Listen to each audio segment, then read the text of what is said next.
the American people just don't buy the idea that Kamala Harris, who has been vice president for 3.5 years, is somehow going to tackle the inflation crisis in a way tomorrow that she hasn't for the past 1,300 days. Giving Kamala Harris control over inflation policy, Shannon, it's like giving Jeffrey Epstein control over human trafficking policy. Didn't J.D. Vance get the memo? Didn't he get the memo saying that Donald Trump and Jeffrey Epstein hung out?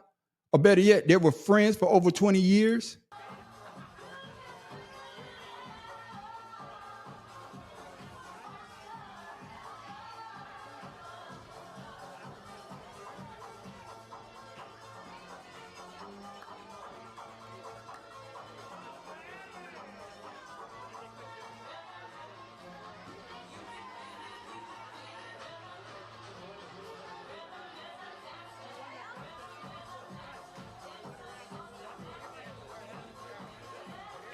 Yes, that's Donald Trump and Jeffrey Epstein back in 1992 hanging out together.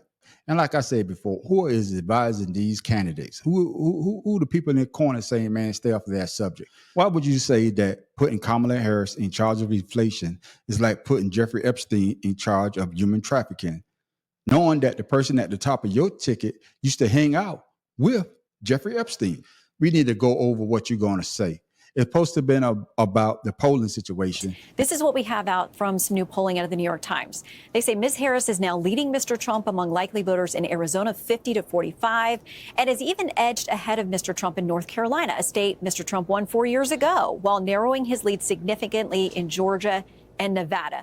Even people in their own party have issues with the way that Donald Trump and J.D. Vance are trying to get their message out to people other than their core supporters.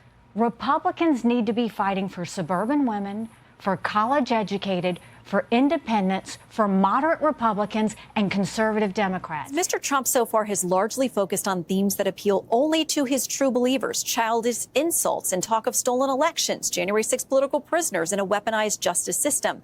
That won't win him a single vote he doesn't already have. It's not going to happen because these two clowns always seem to go back to the same old stick. Yeah, Donald Trump is scratching his head and saying, damn, that was a sorry pick.